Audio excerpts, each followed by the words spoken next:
June 18th, 1815, a Sunday that would change European history forever. On the muddy fields of Belgium, near a small village called Waterloo, three armies got ready for what would be called the most important battle of the 1800s. On one side was the man who had taken over almost all of Europe, who had made kings and emperors shake with fear because of his brilliant military skills. On the other side was a group of countries determined to stop his rule once and for all. But what really decided this battle was not just the bravery of the soldiers or the plans of the generals.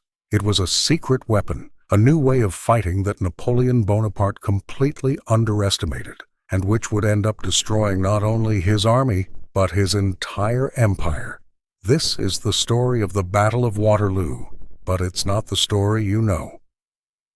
We won't just talk about horse soldiers charging or foot soldiers in rows.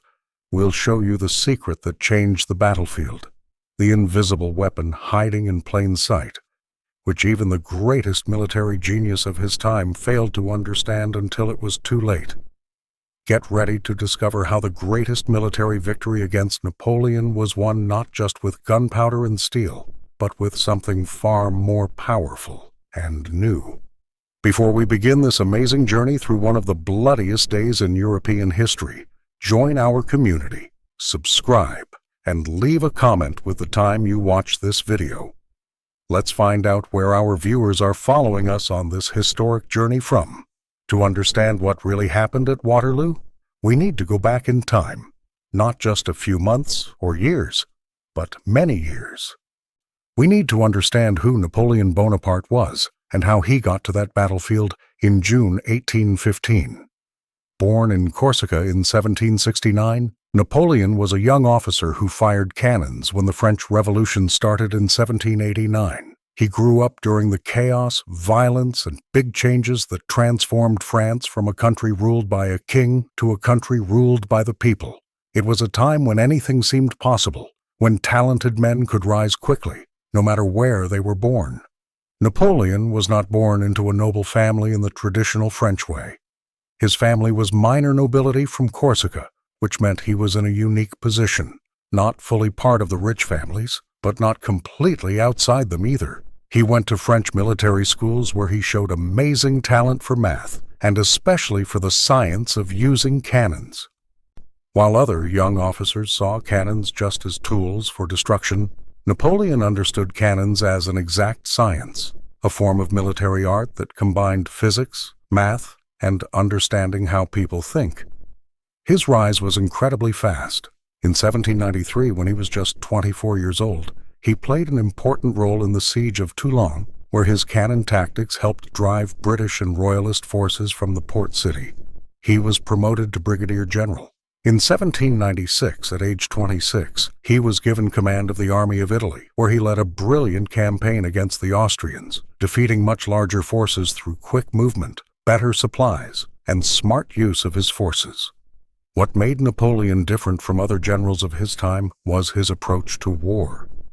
While most European commanders still fought in the traditional 1700s way of carefully planned battles and avoiding risks, Napoleon embraced speed, boldness, and the complete destruction of enemy forces. He didn't just want to win battles. He wanted to completely destroy enemy armies, making it impossible for them to keep fighting. His campaigns in Italy, Egypt, and later throughout Europe showed military brilliance not seen since the days of Alexander the Great or Julius Caesar.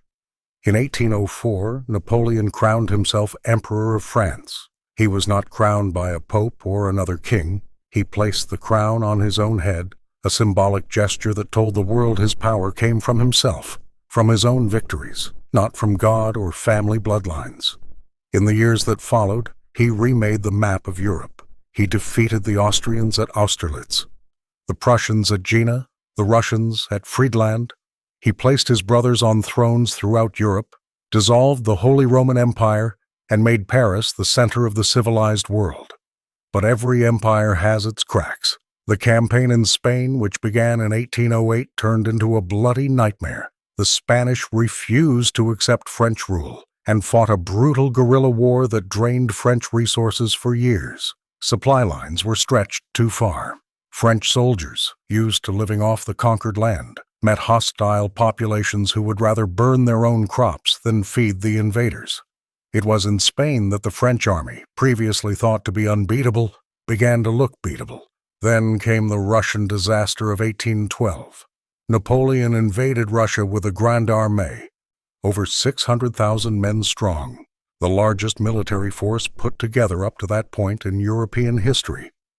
He expected a quick, decisive battle like his previous victories. But the Russians retreated, burning everything in their path, denying Napoleon the battle he so desperately wanted. When a major fight finally happened at Borodino, it was a horrible slaughter, with both sides suffering devastating losses. Napoleon arrived in Moscow to find the city in flames, burned by the Russians themselves. The retreat from Russia in the brutal winter of 1812 was like the end of the world. Of 600,000 men, fewer than 100,000 returned. Those who survived were broken, sick, and traumatized. The myth of Napoleon's invincibility was shattered. France's allies smelled blood in the water. Prussia, Austria, Russia, and Sweden all turned against him. Even his own marshals began to doubt. The German campaign of 1813 was a desperate struggle. Napoleon showed flashes of his former brilliance, but he was fighting against overwhelming forces. At the Battle of Leipzig, also known as the Battle of the Nations, he faced a coalition of Allied armies and was decisively defeated. Paris was invaded in 1814. Napoleon was forced to give up his throne and was exiled to the island of Elba, a small island in the Mediterranean. Europe breathed a sigh of relief. The victors gathered at the Congress of Vienna to redraw the map of Europe, to restore the old monarchies and create a balance of power that would prevent any one nation from dominating again. Louis XIV, brother of the king executed during the Revolution, was restored to the French throne. It seemed the era of Napoleon was over. It seemed Europe would finally have peace. But Napoleon was not a man to accept defeat easily. On Elba, he ruled his small island and watched. He watched France under the restored Bourbons. He watched how the veterans who had followed him across Europe were pushed aside. He watched how the old nobility tried to reverse the reforms that the Revolution and his own government had made, and he saw an opportunity. In February 1815, with incredible daring, Napoleon escaped from Elba with a small force of about 1,000 men and landed on mainland France. What happened next was almost miraculous. The Bourbon government sent troops to capture him, but when those troops found Napoleon, they joined him. As he approached Paris, entire regiments left the Royal Guard to march under his banners again. In 20 days, without firing a single shot, Napoleon reconquered France. Louis XVIII fled to Belgium. The Emperor was back. This period would become known as the 100 Days, but Napoleon knew his return was shaky. The European powers would never accept him back. Great Britain, Prussia, Austria, and Russia immediately declared war. Huge armies began gathering to crush France once more. Napoleon had a narrow window of opportunity. If he waited for all these armies to gather, he would be fighting impossible odds. His only chance was to strike quickly, defeat the coalition armies one by one before they could combine, and force the Allies to negotiate peace from a position of strength. The closest armies were those of the Duke of Wellington, commanding an Anglo-Allied force in Belgium, and Marshal Blucher, commanding the Prussian army. These two armies were not completely united.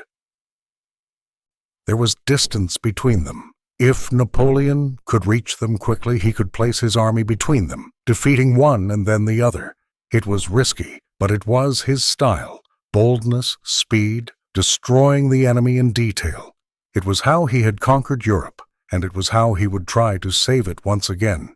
In June 1815, Napoleon marched north with about 125,000 men. They crossed into Belgium and caught Wellington and Blucher by surprise. Napoleon managed to place his army between the Allied forces exactly as planned. On June 16th, he divided his forces. He sent Marshal Ney to hold Wellington at Quatre Bras, while he himself attacked the Prussians at Ligny. The Battle of Ligny was a French victory. The Prussians were badly beaten and retreated. Napoleon believed he had knocked them out of the war, that they would withdraw east to regroup, leaving Wellington isolated and vulnerable. But Napoleon made a critical error. He sent over 30,000 men under Marshal Grouchy to pursue the Prussians and ensure they caused no further trouble. This significantly weakened his main force, and the Prussians under Blücher did not retreat eastward as Napoleon had hoped. They retreated northward, maintaining contact with Wellington and preserving the possibility of rejoining the Anglo-Allied army. It was a brilliant strategic move by Blücher, an old Prussian general who hated Napoleon with a passion and was determined to see him destroyed at any cost. Wellington, realizing that the Prussians could still support him, decided to stop and fight. He chose a strong defensive position south of the village of Waterloo, along a low ridge that offered a good defensive position. The position was excellent. The ridge would allow him to hide most of his troops from French view and artillery fire. There were good retreat routes if things went wrong. Most importantly, if Blücher could arrive in time, the two armies could crush Napoleon between them. Wellington had about 68,000 men, a multinational force of British, Dutch, Belgian, and German troops of varying quality. Many were inexperienced troops. His best regiments, the veterans who had fought in the Iberian Peninsula against the French, were there, but there were also many untested units. Napoleon arrived at Wellington's position on the evening of June 17th. It had rained heavily, turning the field into mud. Napoleon decided to wait until morning to attack, allowing the ground to dry out slightly so his artillery and cavalry could move properly. It was another decision that would be questioned later. Every hour of delay gave the Prussians more time to arrive, but Napoleon didn't believe Blücher could arrive in time, or even that he would try.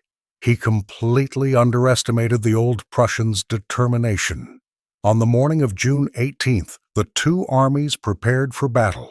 Napoleon had about 72,000 men available, slightly more than Wellington, and a big advantage in artillery. He had about 250 artillery pieces to Wellington's only about 150. The French soldiers were experienced veterans, many of whom had marched with Napoleon across Europe.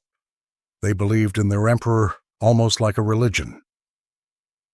They had seen his miracles on the battlefield before and believed they would see another that day. Napoleon's plan was relatively simple. He would launch a massive artillery bombardment to weaken Wellington's center, then send his brother Jerome to attack Wellington's right flank at Hougoumont, a large fortified farmstead. This flank attack would draw out Wellington's reserves. Then Napoleon would launch the main thrust, a massive infantry column that would advance through the center of Wellington's position and break his line. The cavalry would exploit the breach, and Wellington's army would be destroyed. It was the kind of battle Napoleon had fought and won dozens of times, but there was one problem Napoleon didn't fully understand. There was something different about this army he faced. Something in the way Wellington had structured his defense, something in the weaponry and tactics the British would use. This was the secret weapon that would destroy his hopes. And it wasn't a new type of cannon or a revolutionary technological invention. It was something more subtle, more integrated into the very structure of Wellington's army. It was the way the British trained, equipped, and commanded their infantry. Let's understand what made the British infantry so different. In European armies of the time, including the French, muskets were notoriously inaccurate weapons. Most armies trained their soldiers to fire in large groups in a line, creating a wall of lead that had a chance of hitting the enemy through sheer volume of fire. The French musket, the Charleville, was a reliable weapon. But like all flintlock muskets of the time, it was inaccurate beyond about 50 meters and had a slow rate of fire. It takes about 30 seconds for a trained soldier to load and fire a flintlock musket. The British used the Brown Bess musket, which was not technically superior to the Charleville. In fact, in many ways it was similar. The difference was not in the weapon itself, but in the way the British trained their soldiers to use it. The British Army had a culture of fierce discipline and intensive shooting practice. British soldiers practiced shooting constantly, far more than their counterparts in other armies. While most European armies considered ammunition too expensive for extensive practice, the British understood that well-trained soldiers won battles. But the real British innovation wasn't just better shooting. It was how they formed their lines and delivered their fire. While most European armies formed in deep columns for the attack, which provided mass and momentum but meant only the soldiers at the front could fire, the British developed the two-line formation. This formation, a line just 2 ranks deep, was revolutionary. It meant almost all soldiers could fire at once, maximizing firepower, and the British trained to deliver devastating volleys at close range, waiting until the enemy was very close before firing. The discipline required for this tactic was extraordinary. It required nerves of steel to stand still in a thin line while enemy columns marched toward you, shouting, drums beating, bayonets gleaming. It required intensive training not to fire too soon, to wait for the command, to deliver controlled and coordinated fire. But when done correctly, the results were devastating. An attacking column, tightly packed with only the soldiers at the front able to use their weapons, would be hit by a wall of fire from hundreds of muskets simultaneously at ranges where even inaccurate weapons could not miss. Wellington understood the power of this tactic perfectly. He had perfected it on the Iberian Peninsula, fighting the French for years in Spain and Portugal. He had repeatedly used the thin line formation against French columns and repeatedly destroyed French attacks with devastating volleys, followed by bayonet charges. French veterans who had fought on the peninsula knew and feared the British Red Line, but many in Napoleon's army at Waterloo had no such experience, and Napoleon himself, who had not been personally involved in the peninsula struggle, seemed not to fully understand how effective this tactic was. There was more to the British system. Wellington also used the terrain brilliantly. He positioned his troops just behind ridges or on reverse slopes where they were invisible and protected from artillery fire until the critical moment. Then, as the French approached, expecting to find a line weakened by bombardment, they would discover fresh, intact troops emerging from the reverse slope position, delivering deadly volleys at close range.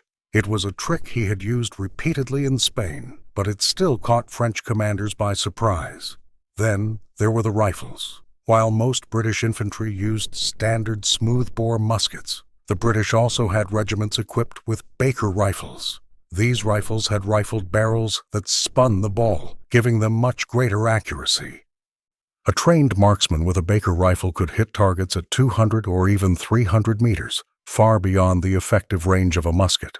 British riflemen, organized into light infantry units, were used to harass the French, picking off officers and artillerymen, disrupting formations, and creating chaos. These were guerrilla tactics integrated into a regular army. This combination, the thin line with its tremendous firepower, the clever use of terrain, the harassing and disruptive riflemen, and above all, the iron discipline that kept the soldiers in their positions under the worst imaginable fire. This was the system that had repeatedly defeated the French in Spain, and it was the system Wellington had brought to Waterloo.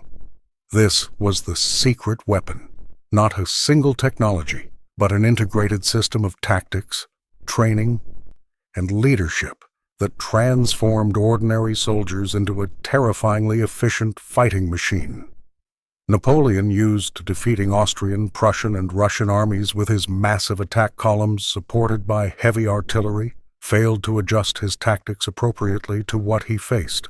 He saw a smaller army occupying a position, and he believed that, as so often before, a heavy bombardment followed by column attacks would crush enemy resistance. He had won Austerlitz, Jena, and Wagram with these tactics. Why wouldn't they work again? This over-reliance on tried-and-true methods, this failure to adapt to a different enemy with different capabilities, would be fatal. The battle began around 11 on the morning of June 18th. The initial attack was against Hougoumont, a large fortified farmstead on Wellington's right flank. Napoleon ordered his younger brother Jerome to take the position. The attack on Hougoumont, intended as a secondary diversion, turned into a day-long massacre. The British and Hanoverian defenders turned the buildings into fortresses. The French launched attack after attack, setting buildings ablaze, fighting room to room. Thousands of men were tied up in this struggle for a piece of land that had no real strategic value. It was supposed to draw Wellington's reserves, but it ended up drawing ever more French troops as well. The attack on Hougoumont was a perfect example of a tactic tying up far more resources than its success or failure was worth. As the fighting at Hougoumont continued, Napoleon began his main artillery bombardment against the center of Wellington's position. More than 80 guns opened fire, raining round shot and shrapnel onto the ridge where Wellington's troops were positioned. It was meant to be a devastating prelude, weakening and demoralizing the defenders before the main infantry attack. But its effectiveness was limited. Wellington had positioned most of his troops on the reverse slope, protected from direct line of sight. The cannonballs striking the wet ground tended to sink in, rather than bounce and cause massive casualties as they would on hard, dry ground. The bombardment certainly caused casualties and was terrifying for the troops on the receiving end, but it did not break Wellington's formation.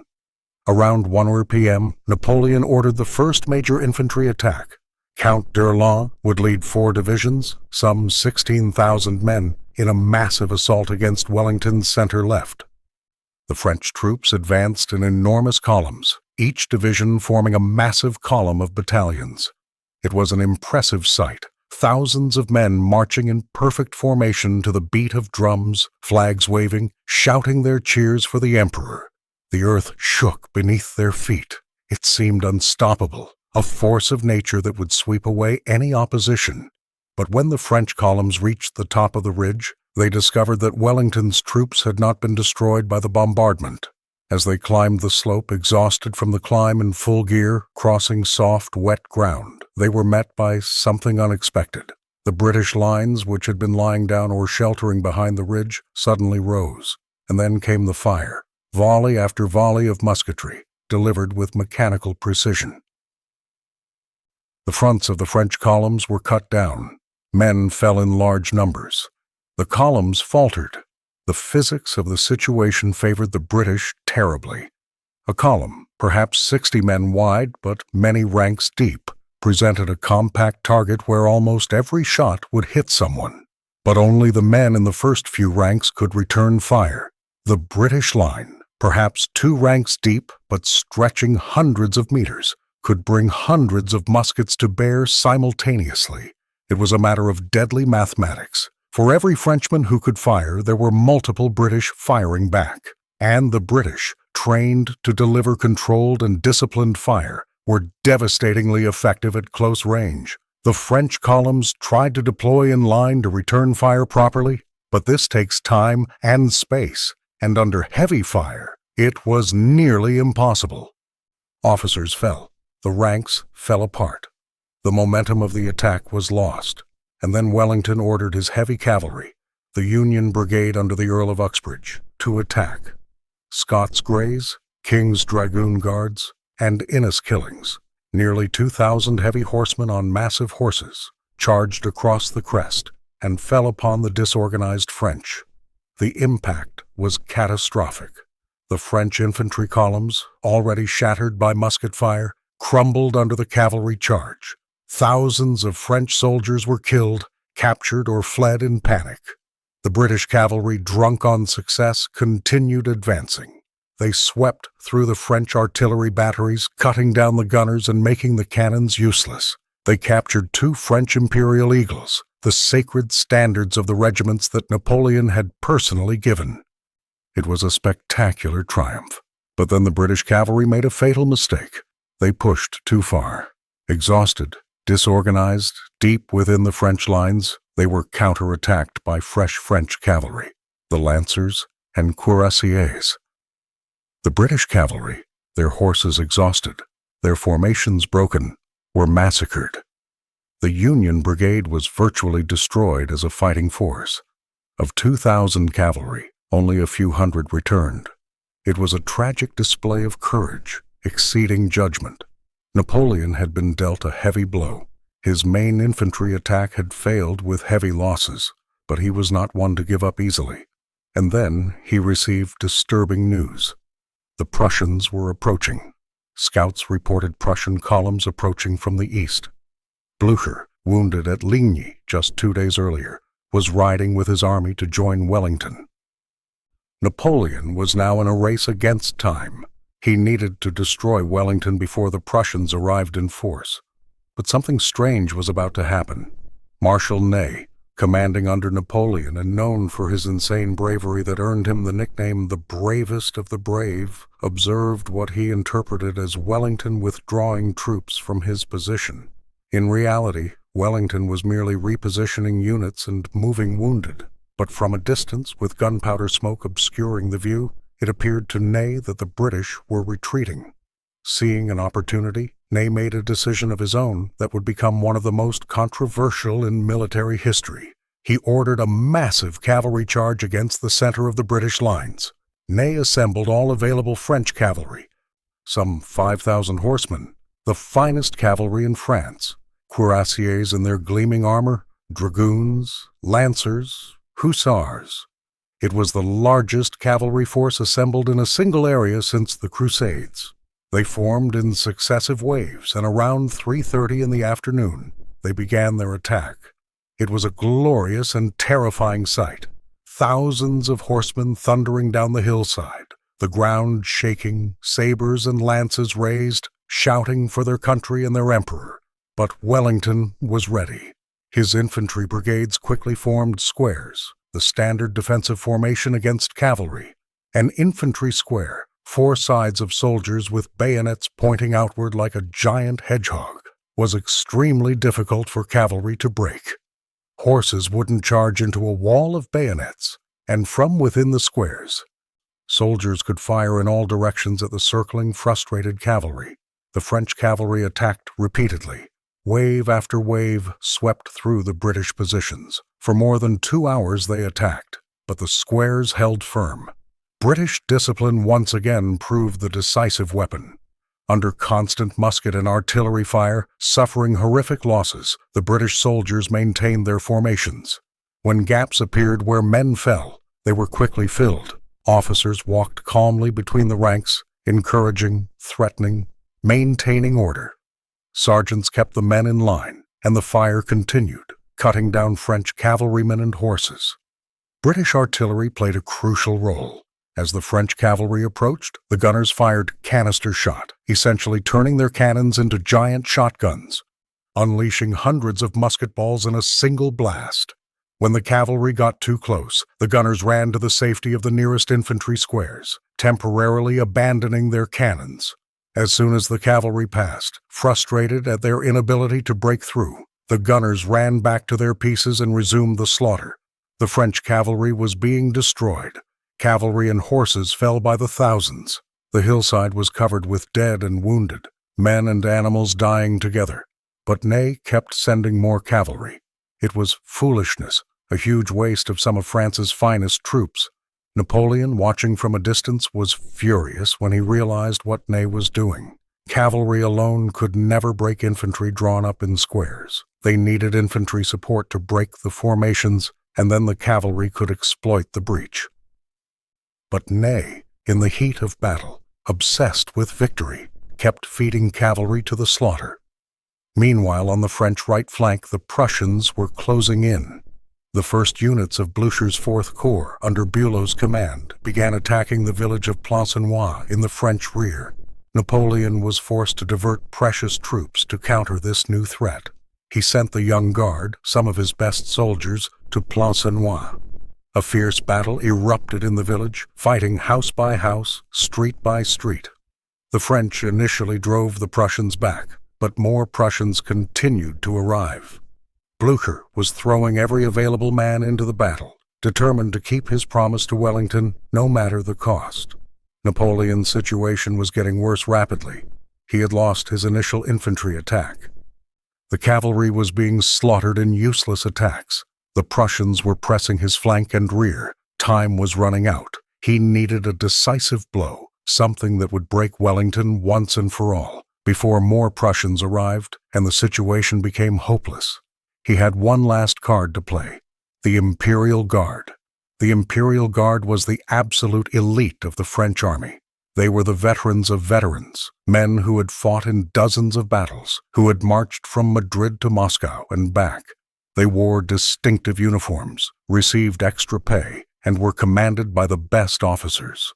Napoleon reserved them for the critical moment of a battle, the final blow that would destroy an already weakened enemy. It was said that the Imperial Guard had never failed in a charge, never retreated. Their mere presence on the battlefield could shake enemy morale. Around 7 in the evening, with the sun beginning to set, Napoleon ordered the Imperial Guard to advance. He formed them personally, addressing these men who had followed him through glory and disaster. About 5,000 men of the Middle and Old Guard advanced in several columns toward the center of Wellington's lines. Napoleon accompanied them part of the way, then handed them over to the command of Ney, who, despite his previous mistakes, remained one of the bravest leaders of men in Europe. The Guard advanced with mechanical precision, climbing the slope through the smoke and chaos. They marched to the beat of drums, unfazed by the artillery fire that began to fall upon them. They passed French soldiers exhausted from previous attacks, and their arrival brought new hope to the army. The Guard was attacking. The Guard would win. This was what always happened. French soldiers began to rise to follow the Guard, preparing to exploit the breakthrough that was sure to come. Wellington saw the Guard approaching. He recognized the danger. If the Guard broke his line, if they created a breach, his entire position could collapse. But he had prepared a surprise. He had kept some of his best troops in reserve, hidden behind the ridge, untouched by the previous attacks. These were the British Guards, Britain's elite infantry, and the 52nd Division, including hardened veterans of the Peninsula Wars. The French Imperial Guard surged up the slope and reached the top of the ridge. Through the smoke and low evening light, they must have thought they were about to sweep away the weakened opposition. And then Wellington spoke the famous words, "Now, Maitland, now is your time." The British Guards, who had been lying in cover behind the ridge, rose to their feet. Over 1,000 muskets were aimed at the Imperial Guard from a distance of perhaps 40 yards. What happened next lasted only a few minutes, but it changed the course of history. The British rained volley after volley on the Imperial Guard. At such close range, with targets so tightly packed, it was impossible to miss. The front ranks of the Guard were simply wiped out. Men fell in huge numbers, their beautiful, proud formations shattered by the weight of the fire. They tried to return fire, but they were in column. Only a fraction of them could use their weapons, and they were being slaughtered by a line that could bring almost all its men to bear. The Imperial Guard wavered. For the first time in its famous history, the Guard hesitated, and then Wellington ordered a bayonet charge. The British Guards, shouting, advanced with fixed bayonets. Elsewhere along the line, other British and Allied units joined the attack. The Imperial Guard unthinkably began to retreat. They didn't break into panicked flight. They retreated fighting, but they were retreating. The impossible had happened. The Guard was being defeated. The news spread across the battlefield like wildfire. La Garde recule. The Guard is retreating. For the French army, which had endured a day of carnage, which was holding on by sheer faith in its emperor and the invincibility of its Guard, it was psychologically devastating. If the Guard could be defeated, then all was lost. Panic began to spread. Units that had held firm all day suddenly broke. What had been an organized army began to fall apart into a fleeing mob. Wellington saw the moment. He rode to the front of his lines and waved his hat, the signal for a general advance. The entire Allied line began to advance. 68,000 men, who had defended that ridge for hours of hell, now attacked. The French, exhausted, demoralized, their elite crushed, and their flank threatened by the Prussians, broke. The retreat became a rout. Soldiers threw down their weapons and ran. Entire units fell apart. The road south became a chaotic mass of fleeing men, vehicles, abandoned cannons, and wounded. Only the Old Guard, the most veteran of the Imperial Guard, maintained any order. They formed squares and slowly retreated. covering the army's escape. When called to surrender, General Cambronne allegedly responded with a single obscene word that would become legendary. They fought to the end, selling their lives to give the emperor a chance to escape. It was a final display of loyalty and courage that could not change the outcome, but it added another layer of tragedy to the disaster.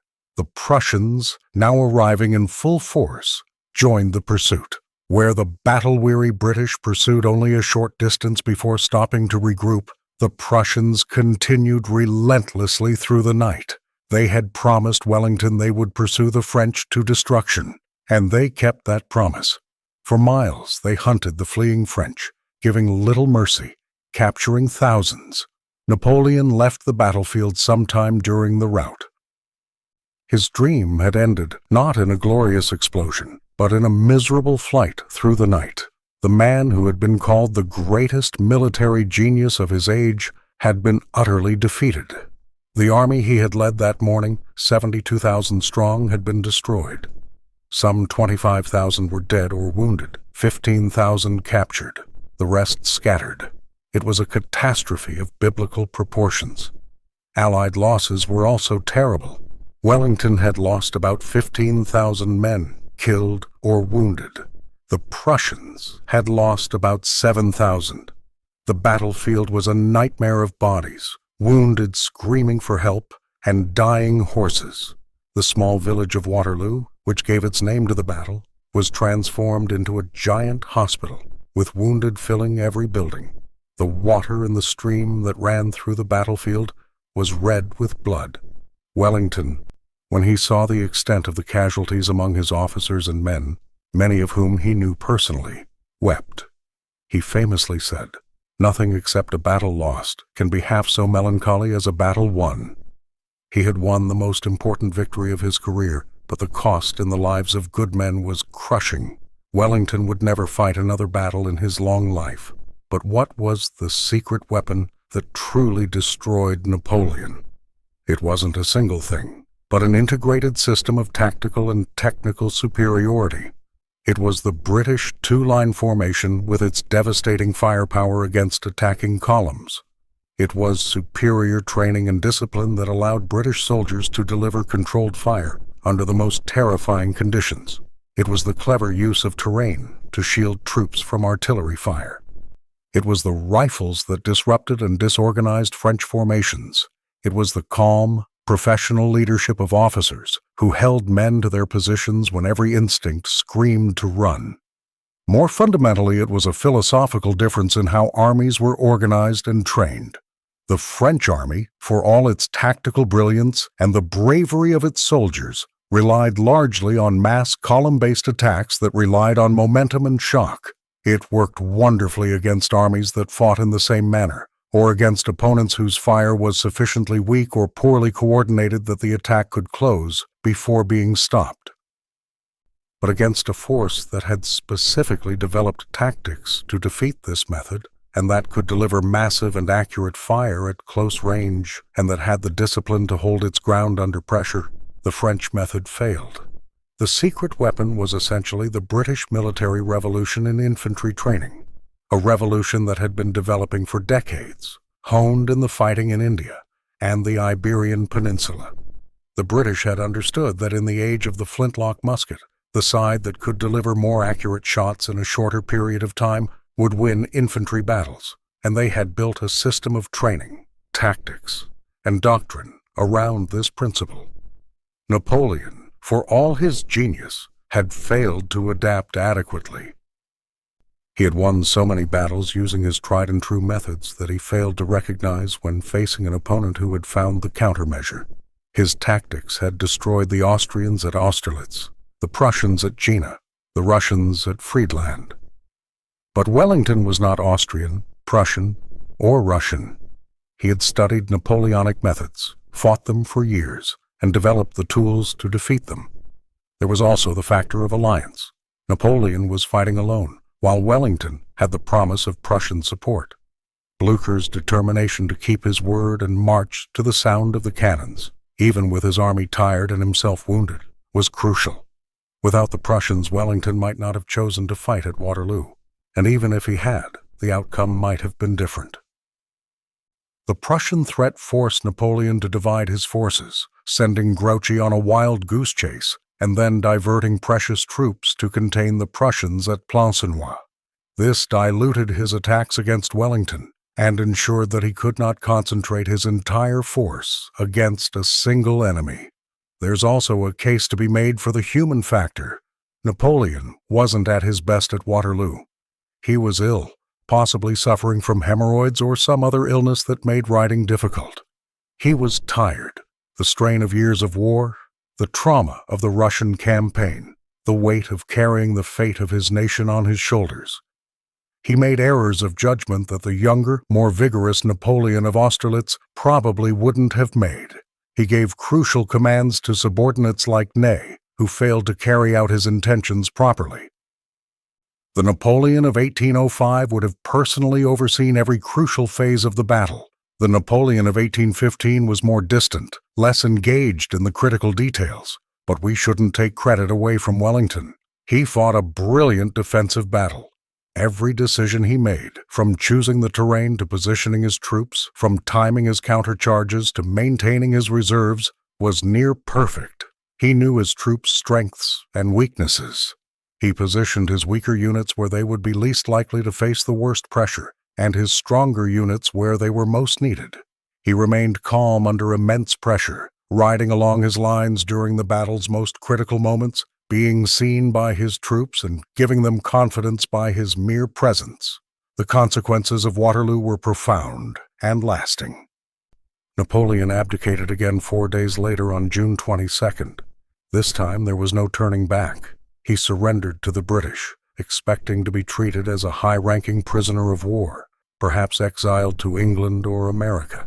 Instead, the British sent him to St. Helena, a remote island in the South Atlantic, thousands of miles from anywhere.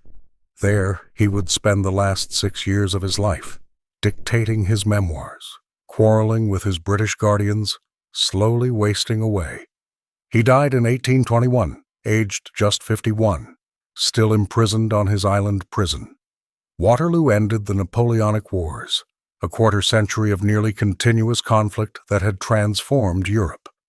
The victorious powers established what became known as the Concert of Europe, a system of international diplomacy designed to prevent any one nation from dominating again. It worked remarkably well. There would not be another general European war until the Crimean War in 1853, and there would not be another conflict involving all the great powers until World War I in 1914. Waterloo ushered in the longest period of relative peace Europe had known in centuries. The changes Napoleon had brought to Europe were not fully reversed. Though the victors tried, the Congress of Vienna restored many of the old monarchies, but they could not completely erase the ideas of the French Revolution and the Napoleonic era, the concepts of national rights, popular sovereignty, and meritocratic rather than aristocratic government. All these ideas had been planted and would continue to grow. The revolutions of 1830 and 1848, the Italian and German unification movements, all had their roots in the era Napoleon had started. Militarily, the lessons of Waterloo have been studied for generations. The importance of infantry firepower, the need for coordination between different combat arms, infantry, cavalry, and artillery, were all analyzed in military academies around the world. But perhaps the most important lesson was one that many generals failed to learn, that past success does not guarantee future victory, that tactics must evolve to meet new challenges, and that adaptability is as important as tradition. Warfare itself was changing. Waterloo was one of the last battles of the era of line and column warfare, where armies faced each other on open fields in dense formations. The following decades would see the arrival of the breech-loading rifle, recoil-controlled artillery, the machine gun, barbed wire, and eventually the tank and the airplane. Each innovation would change the nature of warfare, but at a fundamental level, the lessons remained the same: training, discipline, leadership, and adaptability. These have always been, and always will be, the true secret weapons of victorious armies. For the ordinary men who fought at Waterloo, the battle was simply a day of unspeakable terror, whether they survived or not. Many veterans would spend the rest of their lives dealing with the trauma of what they had experienced. In an era before post-traumatic stress disorder was recognized, these men were simply expected to move on with their lives. Some did. Others were destroyed by their memories, ending their lives in poverty, alcoholism, or suicide. The wounded faced particularly horrific fates. Medicine in the early 1800s was primitive. General anesthesia didn't exist. Surgery was performed with the patient awake, screaming in pain. Amputation was the standard treatment for most serious limb injuries, performed with ordinary saws, without sterilization, with the patient held down by strong men. Infection killed most of the seriously injured. Those who survived were often permanently crippled, left to beg on the streets because there were no adequate government pensions or social safety nets. The battlefield after the fighting was the scene of horrors we can hardly imagine today. Looters, both soldiers and local civilians, roamed among the dead and dying, stripping bodies of everything of value: clothes, boots, teeth that could be used for false teeth. There were stories of men still alive being stripped naked and left to die of exposure. The dead were eventually gathered and burned or buried in mass graves. Years later, the bones were dug up and ground for fertilizer, a grotesque fate for men who had fought bravely for their nations. The small village of Waterloo became a tourist destination almost immediately. In the months and years after the battle, thousands of visitors came to see the field where history had been made. They walked the grounds collecting souvenirs, musket balls, buttons, and fragments of equipment. Local entrepreneurs established museums filled with artifacts from the battle. Wellington himself visited the battlefield years later and was disturbed by how it had been transformed into a spectacle, the ground altered by the construction of a large earthen mound, the Lion's Mound, built to mark the spot where the Prince of Orange had been wounded. Reputations were made and destroyed by Waterloo. Wellington became a national hero in Britain, eventually serving as prime minister. Blücher was celebrated in Prussia as the liberator of Germany. Ney was convicted of treason by the restored Bourbon government and executed by firing squad, a tragic end for one of France's bravest soldiers. Other of Napoleon's marshals quietly retired or fled into exile. Grouchy, whose failure to prevent the Prussians from reaching Waterloo was crucial, spent the rest of his life arguing that he had followed his orders correctly and was not to blame for the defeat. Napoleon himself on St. Helena rewrote history in his memoirs. He blamed his subordinates, particularly Ney and Grouchy. He argued that if he had been in better health, if his marshals had carried out his orders properly, if it had not rained the night before and delayed his attack, he would have won. He never truly accepted that he had been outmatched by Wellington, that his tactics had been countered, that his enemy had simply been better that day. To the end, he remained convinced of his own genius, unable to accept that even geniuses can be defeated. There is something deeply human in his refusal to accept ultimate responsibility for defeat. It is easier to blame others, to blame bad luck, to blame circumstances beyond one's control, than to look in the mirror and admit personal failure. But history is clearer. Napoleon made tactical and strategic errors at Waterloo. He underestimated his opponent. He failed to adapt to the tactical realities he faced. He divided his forces inappropriately. He gave critical commands to subordinates who underperformed. And above all, he faced a military system, the British system of infantry training and tactics, that was, in crucial respects, superior to his own. The secret weapon in the end was simply better preparation, better training, a better understanding of the tactical realities of musket warfare. It wasn't magic. It wasn't some mysterious technology. It was hard work, attention to detail, a refusal to accept the status quo, a willingness to innovate and experiment. The British had spent years developing their tactics, testing them in combat, refining them. They had built a system that transformed ordinary soldiers into extraordinarily effective fighters. And on June 18, 1815, this system proved its worth in the most dramatic way possible. Waterloo teaches us that in war, as in life, there is no substitute for preparation, training, and a willingness to learn and adapt. It teaches us that arrogance, the assumption of superiority based on past successes, can be fatal. It teaches us that sometimes the decisive advantage comes not from having more troops or better weapons, but from using what you have more effectively than your opponent. It teaches us that leadership matters, that decisions made by individuals at crucial moments can change the course of history. More broadly, Waterloo reminds us of the terrible cost of war. More than 40,000 men were killed or wounded that single day. 40,000 families destroyed, 40,000 lives ended or permanently altered. And for what?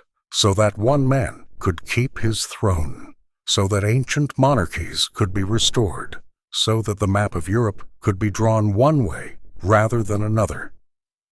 As we look back from our privileged position in the 21st century, it is difficult to avoid a sense of tragic waste. But we must also remember that for those who lived through that period, these were not abstractions. For the French, Napoleon represented the revolution, the principle that talent and merit should triumph over birth and privilege. For his opponents, he represented tyranny, aggressive conquest, the disruption of legitimate order. Both sides believed they were fighting for important principles, for ways of life, for their countries and their values. The soldiers who marched to their deaths at Waterloo were doing so not simply because they were ordered to, but because they believed in something greater than themselves. This belief, this willingness to risk everything for a cause, is at once the noblest and most tragic aspect of human nature. It is what allows us to achieve great feats of courage and self-sacrifice. It is also what allows us to inflict terrible tragedies on one another. Waterloo was both a triumph of the human spirit and proof of our potential for destruction. The men who fought there displayed extraordinary courage, enduring hours of terror that would break most modern people in minutes. But it was courage in the service of a system, the Napoleonic Wars, that killed millions across Europe for over 20 years. As we reach the end of this long journey through one of the most important days in European history, it's worth thinking about what really happened on that muddy field in Belgium in June 1815. An era ended.